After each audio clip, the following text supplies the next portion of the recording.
Hoe oupa na ouma gevry het, Daai deel. ja. Hulle twee het mekaar by die kerk ontmoet toe Gerry Wessels, later senator Wessels, spesiale dienste gehou het.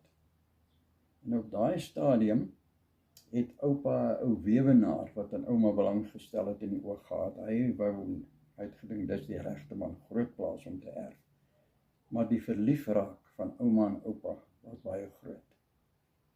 In die eerste naweek sommer, toe wil hy by haar gaan kuier, maar so 25 kilometer uit die dorp uit, bietjie ver om te loop.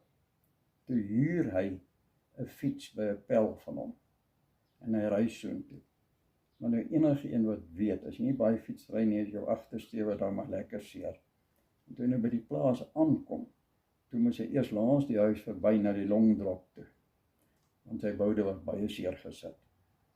En daai aand toe hulle opsit, die eerste aand, toe het ouma se twee broers, oom Dirk en oom Hendrik, het hulle bo die muur geklim, op 'n kas geklim, eintlik in hulle kamer wat langs die voorhuis is, en daar het hulle gekyk wie kan die hardste wind laat. So, die verliefdheid moes kwaai gewees het, hulle oupa nie daar weggestink het van die plaas af nie. Dit was met die fiets en toe het hy 'n perd gekry die volgende keer. En die tweede ene. Toe hy nou weer gaan kuier, seker die volgende naweek, want ek kan my nie indink dat hy sou wegbly nie, toe het hy perd gehuur.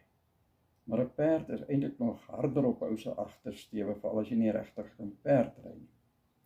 En toe moes hy ook toe op die plaas aankom, eers verby hardloop na die Longdrop toe, waar hy 'n hele ruk vertoewe het, voor hy kon gaan dag sê het. Maar verder was dit daarom toe 'n heel onskuldige kuier, behalwe die oupa Grootjie, vir jou oupa Grootjie, om altyd maar taamlik kwaai aangekyk het, want hy het nog altyd meer belang gestel in die ou weewenaar met die groot plaas.